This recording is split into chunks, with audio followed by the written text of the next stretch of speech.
Assalamualaikum warahmatullahi wabarakatuh. Jumpa lagi di Ngospek, ngobrol seputar edukasi kesehatan. Saya sendiri Dokter Mufdi Afdal di sini.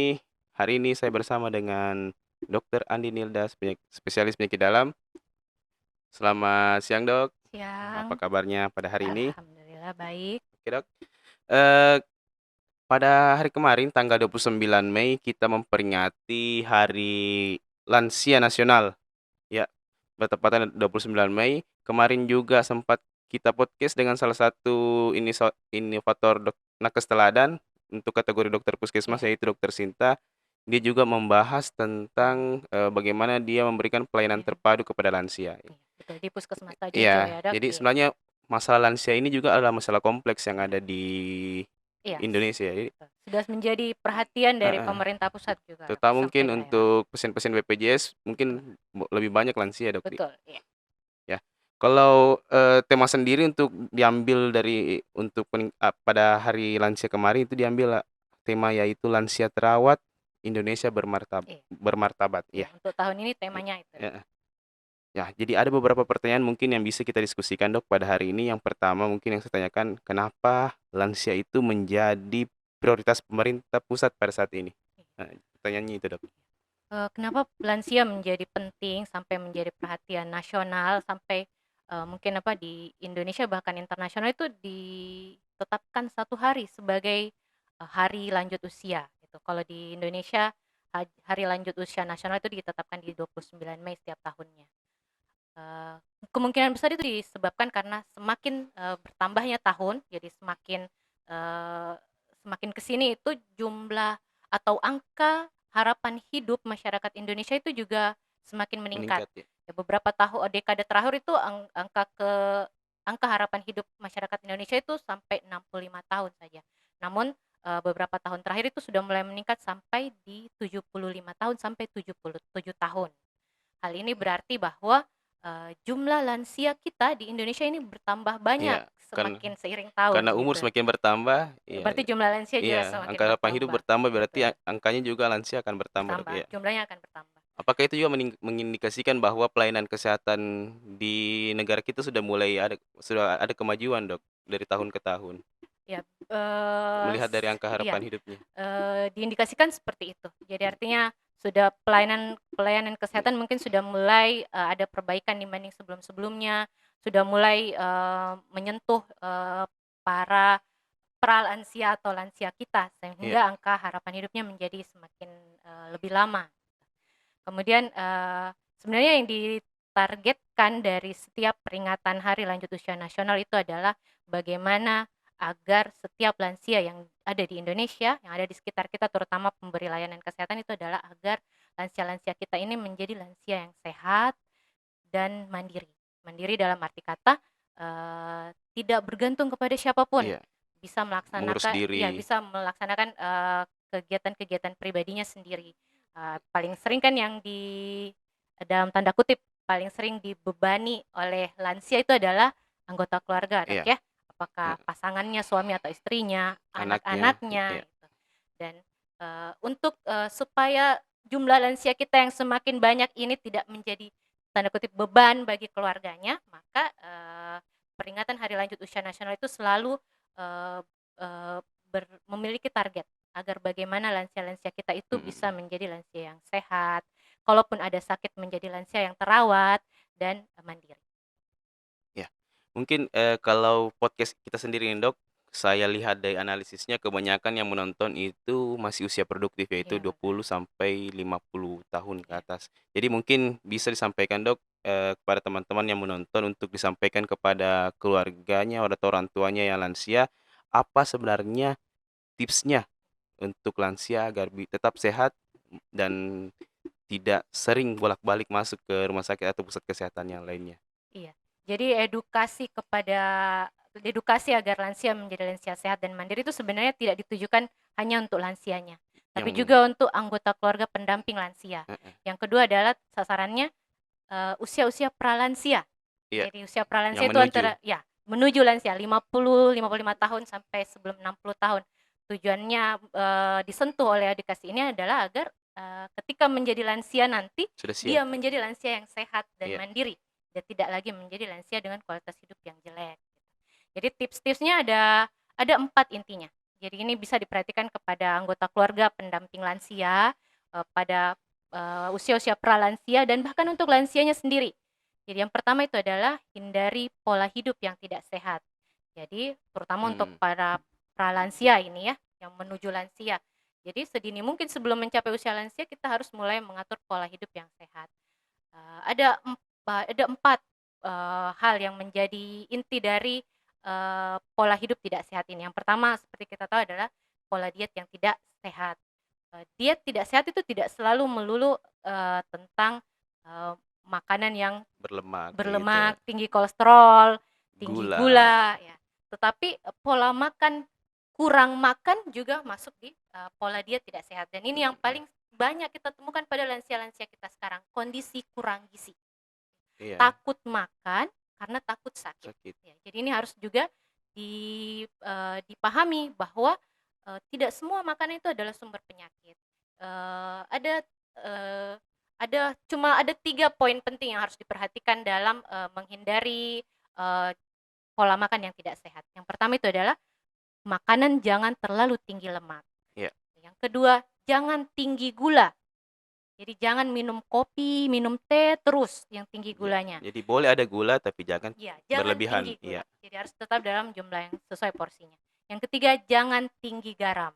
Jadi yang kalau di sop, Natrium ya, Dok? ya, Iya, yang kalau di Sopeng ini paling mah ikan kering ya. iya, Banyak lansia-lansia kita waktu pernah kita melakukan bakti sosial di iya. daerah wilayah kerja Puskesmas Tajuncu waktu itu, Daerah-daerah eh, bukit ya, Dok? betul, Iya. itu banyak sekali kita temukan lansia dengan komorbid tekanan darah tinggi. Mhm. Ternyata setelah kita kaji, alasannya adalah karena pertama di daerah gunung itu memang agak sulit ditemukan Ikan ikan yang basah iya, katanya ya. kan Jadi harus mereka dikeringkan supaya betul. sampai. Jadi mereka lebih banyak memang konsumsi ikan asin, ikan Iya, kering. Yang kedua, akibatnya kecenderungan mereka memang tidak suka makan ikan basah karena tidak biasa. iya, iya. Akhirnya makanannya ya memang selalu tinggi garam, tinggi garam. Itu yang harus Mhm. diperhatikan. Hanya itu saja. Jadi makanan itu tidak semuanya sumber penyakit. Itu saja 3 poin penting yang harus kita hindari ketika kita ingin melaksanakan pola gizi yang sehat. Yang Iya. kedua, yang kedua di pola hidup tidak sehat itu adalah kurangnya aktivitas Oh, iya. fisik, jadi Heeh. kurang bergerak. Cuman kalau saya perhatikan di masyarakat Kabupaten Justru Sopeng, kelebihan kerja ya, iya Dok? justru overwork ya. Iya, Justru usianya sudah lansia, sudah 65 tahun, 75 tahun tapi masih ke bekerja, kebun, iya. masih menggarap sawah. Itulah yang menyebabkan akhirnya eh, banyak sekali angka kejadian penyakit sendi di Mhm. kabupaten kita ini. Yang ketiga adalah merokok. Iya, Gitu. Jadi usia-usia pralansia atau para pendamping lansia kalau melihat lansia kita masih merokok, itu sudah mulai harus kita berhentikan dari sekarang. Karena mhm. efeknya ke depan itu menyebabkan banyak munculnya penyakit degeneratif seperti tekanan darah tinggi, penyakit jantung, stroke, dan gula. Iya, iya, iya. Dan yang keempat adalah meminimalisir stres. Jadi lansia ataupun yang pralansia itu tidak boleh terlalu dibiarkan berlama-lama dalam kondisi stres Stres, psikologis iya. yang berat. Jadi itu harus segera dibantu. Eh, Bantuannya bisa dari pendamping keluarga sendiri, bisa atau kalau sudah tidak mampu bisa dikonsulkan ke dokter ahlinya. Iya, Kemudian yang itu tentang pola hidup tidak sehat. sehat. Yang kedua tipsnya adalah makan dengan pola gizi seimbang. Tadi sempat sudah Mhm. Iya, iya, Dok. dijabarkan sedikit Dok ya tentang Gizinya.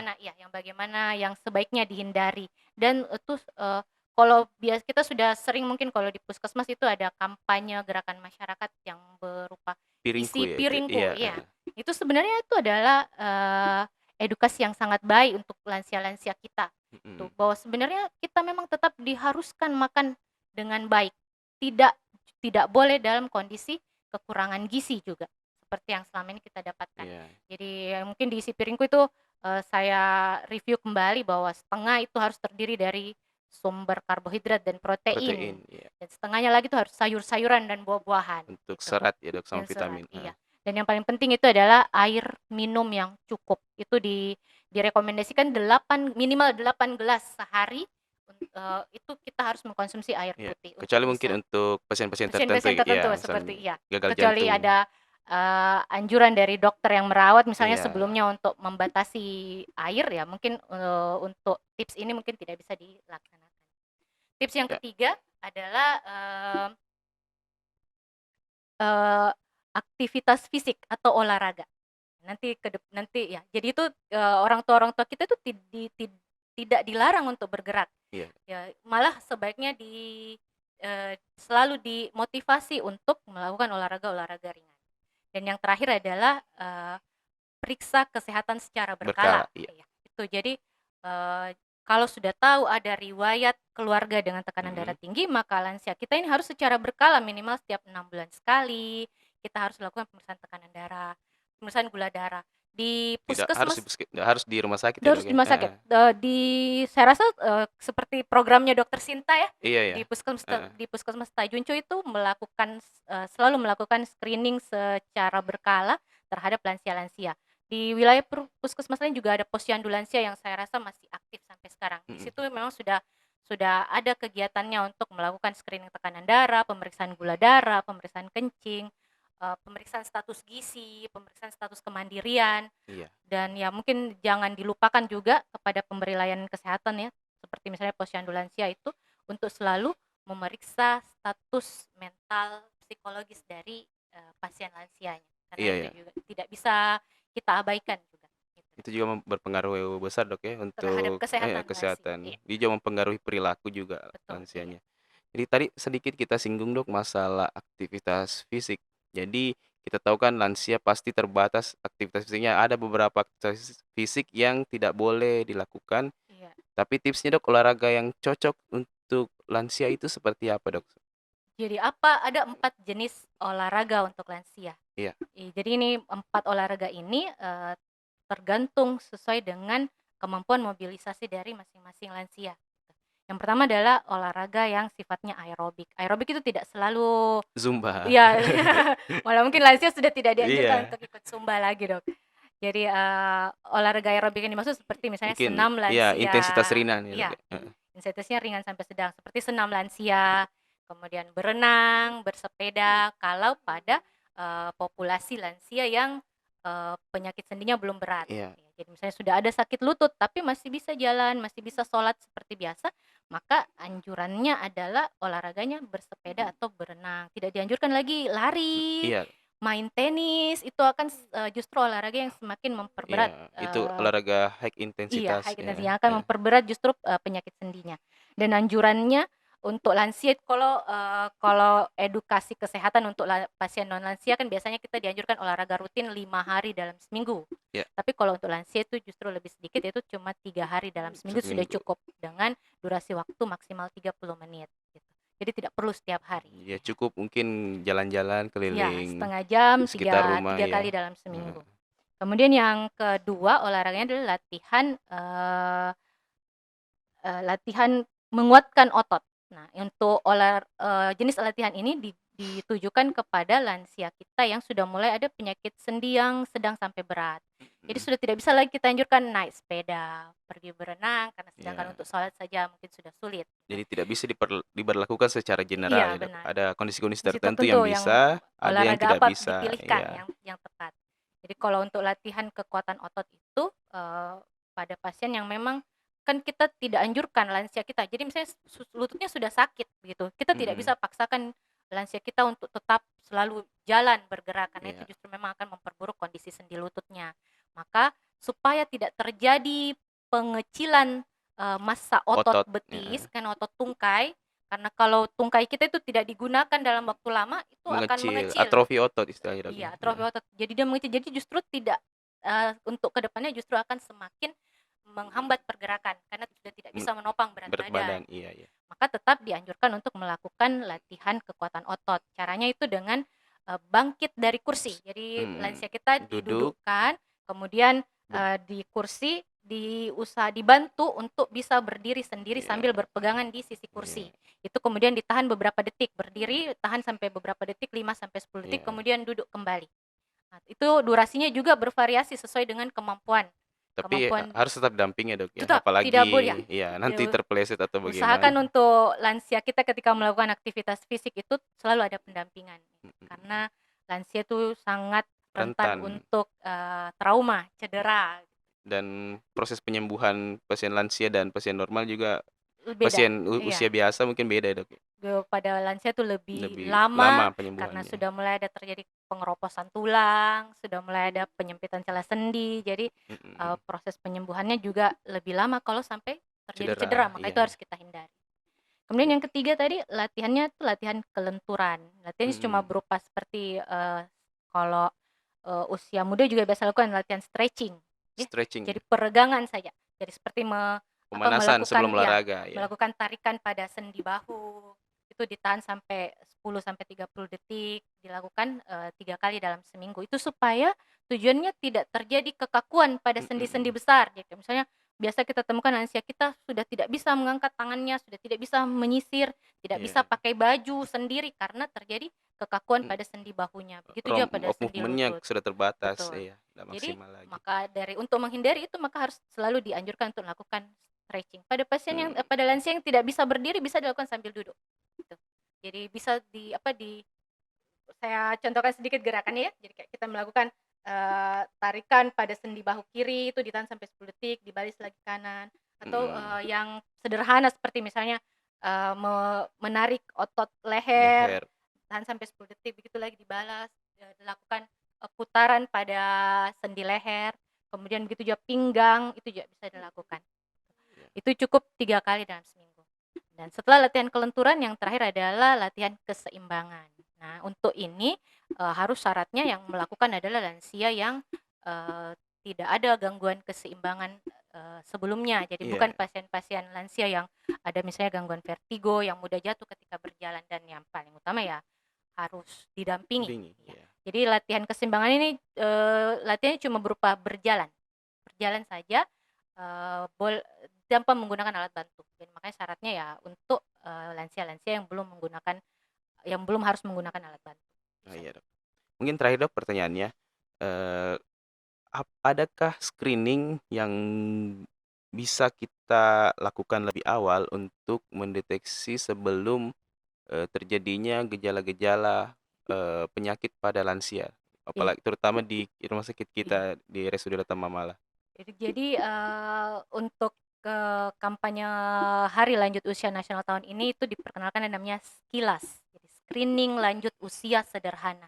Ada Mhm. 6 poin yang harus diperhatikan. Ini, eee, s penting ditahu oleh pendamping atau keluarga lansia. Iya. Jadi yang pertama itu adalah penurunan fungsi kognitif. Kognitif itu artinya seperti gangguan memori Su atau kondisi ya sudah mulai seperti itu, pelupa kayak gitu, pikun Dok? ya. Iya. Jadi, ada jargon yang, eee, untuk di kalangan geriatri, di kalangan lansia itu selalu di apa, di disampaikan terus, "Jangan maklum terhadap pikun."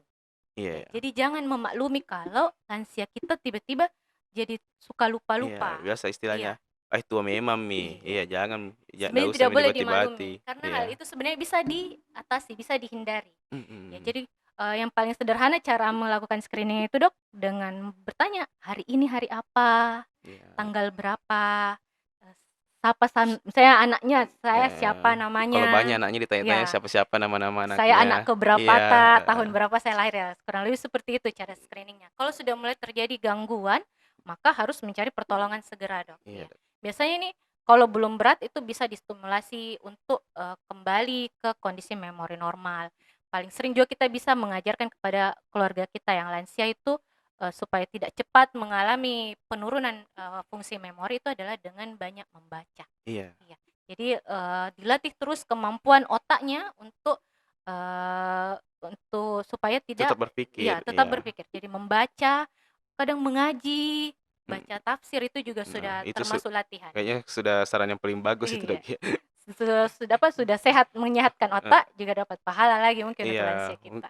kalau Betul. baca-baca koran mungkin ada berita-berita yang kurang mengenakan Iya, ya, jadi justru malah bikin bikin banyak iya, psikologinya pikiran, malah iya. terganggu, iya. Betul. Jadi yang paling bagus memang kalau kita selalu memotivasi lansia kita untuk, ya mengaji, membaca tafsirnya juga Iya, supaya, kemampuan berpikirnya terlatih. Iya. Kemudian screening kedua adalah keterbatasan mobilisasi. Ya, sering sekali kita dapatkan di poliklinik rawat jalan, di rumah sakit ataupun di puskesmas itu lansia kita datang sudah dalam kondisi tidak mampu berjalan dengan normal. Jadi bisa dikatakan sudah terlambat. Sudah di Makanya atas kursi roda, Dok, ya? betul. Atau sudah pakai alat bantu, pakai tongkat atau sudah harus dipapah. Nah, sebenarnya screening ini eh, sebaiknya dilakukan sedini mungkin supaya jangan terjadi hal itu karena Mhm. kalau penyakit sendi atau kerusakan sendi yang terjadi sudah berat dan sudah lama, pemulihannya juga membutuhkan waktu yang lama. Tapi kalau misalnya kita deteksi adanya keterbatasan mobilisasi lebih dini, biasanya pemulihannya juga lebih cepat. Salah satu cara untuk melihat ini adalah dengan misalnya kalau lansia kita sudah mulai agak susah berdiri dari kursi. Jadi biasanya di cara mengetesnya itu kita kita minta kepada lansia kita untuk berdiri dari kursi, kemudian duduk kembali, diulangi sampai 5 kali. Kalau ketika melakukan ini lansia mampu melakukan tanpa berpegangan, berarti belum ada keterbatasan mobilisasi. Berarti itu belum belum ada gangguan di situ. Gangguan, iya. Tapi ketika sudah mulai ada hambatan, sudah mulai harus dibantu dengan berpegang atau berkuat, itu berarti sebaiknya sudah harus mencari pertolongan ke layanan kesehatan. Oh, ya. Yang ketiga adalah malnutrisi. Jadi ini yang banyak sekali kita dapatkan lansia-lansia kita yang dalam kondisi gizi buruk itu ya karena seperti yang tadi di awal dijelaskan bahwa ini diakibatkan karena adanya fenomena takut makan karena takut sakit. Padahal sebenarnya justru makanan itu adalah sumber untuk menyehatkan. Yang penting kita tahu bahwa pola gizinya seimbang. Jadi cara untuk melihat apakah sudah mulai ada kecenderungan untuk lansia kita malnutrisi itu adalah ya melihat sehari-hari apakah sudah mulai Penurunan malas berat badan. makan, ya penurunan berat badan, lingkar lengannya sudah semakin kecil, lingkar pinggangnya jadi tadinya pakai celananya pas, kemudian tiba-tiba jadi longgar. Dan ya seperti sehari-hari kita lihat jadi pola makannya menjadi lebih kurang, jadi malas makan. Jadi screeningnya bisa di rumah Bisa. sendiri, ya. Justru screening ini digunakan harusnya dilakukan di rumah Di oleh rumah, pendamping lansia sebelum terjadi keterlambatan. Yang keempat dan kelima adalah gangguan penglihatan dan pendengaran. Kalau ini saya rasa sangat jelas, kita bisa sehari-hari orang-orang di rumah pasti sudah bisa memastikan sendiri. Kayak misalnya lansia kita untuk menonton TV saja sulit atau mengeluh ketika mengaji sudah Kabur. sering kabur. Begitu juga pendengarannya sudah mulai kalau kita panggil tidak terlalu dengar atau ajak bicara tapi tidak menjawab dengan jelas karena pendengarannya tidak jelas. Ini juga tidak boleh dimaklumi, Biarkan, iya. tidak boleh dimaklumi. Ini juga harus kita beri pertolongan. Jadi seperti misalnya pasien-pasien lansia paling banyak pasien gangguan penglihatan karena katarak. Itu di Sopeng banyak sekali sudah banyak kasus katarak yang berhasil terkoreksi dengan baik pada lansia. Jadi tidak benar, tidak tepat kalau kita membiarkan lansia kita hidup seterusnya dengan gangguan penglihatannya padahal sudah bisa diperbaiki. Begitu juga dengan gangguan pendengaran. Kalau kita cepat deteksi, maka oleh dokter THT itu koreksinya juga lebih sederhana dibanding kalau sudah terlambat, sudah misalnya tuli sensori neural yang sudah total begitu itu sudah harus pakai alat bantu pendengaran. Dan yang terakhir itu adalah gejala depresi. Itu harus di-screening juga. Yang keenam, gejala depresi. Jadi kalau kita melihat di rumah lansia kita jadi gampang sedih, berbicara gampang menangis. Mungkin juga gangguan tidur bisa Betul, juga, ya. tidak bisa tidur. Itu juga semua masuk ke adanya gejala mental psikologis. Ini juga tidak boleh dibiarkan karena gangguan mental psikologis pada lansia itu akan berdampak kepada fisiknya akhirnya nanti. Ya, itu yang akan menyebabkan dia jadi kurang makan, malas bergerak, fungsi kognitifnya, memorinya juga akan cepat sekali terjadi penurunan. Maka keenam poin screening tadi ini harus dilakukan semuanya dan jika ditemukan ada gangguan itu harus segera diberikan pertolongan sebelum terlambat. Gitu. Iya. Sampai akhirnya nanti tujuannya sebenarnya dilakukan sekilas ini screening lansia sederhana ini adalah agar agar keluarga lansia kita tidak jatuh menjadi lansia dengan ketergantungan. Gitu. Jadi kan kita berharapkan semua lansia kita bisa mandiri gitu sampai akhir hayatnya, tidak menjadi beban bagi anak-anak gitu. Jadi kalau kita bisa lakukan deteksi dini dengan sekilas, insya Allah hal itu Iya. tidak akan terjadi. Jadi mungkin anak-anaknya sebelum itu terjadi mungkin lebih awal bisa lebih care, Betul, mungkin iya, melakukan screening yang tadi, iya, heeh. Untuk itu silahkan dinonton video ini, mungkin bisa di-save untuk diulang-ulang untuk mendapatkan informasi yang lebih jelas lagi. Iya, iya. terus mungkin juga bisa di-search di YouTube tadi masalah gerakan-gerakannya, kan ada Iya banyak Dok, betul ya, ada, heeh, senam search lansia. senam lansia itu Iya, banyak, itu sudah kalau iya, senam lansia itu Dok sudah sudah tercakup semua, latihan aerobik, lebih latihan kelenturan, keseimbangan dan, kekuatan otot itu sudah lengkap hmm, itu kalau kita lakukan senam lansia. Saya rasa juga di posyandu lansia itu biasanya rutin dilakukan senam lansia. oke Dok.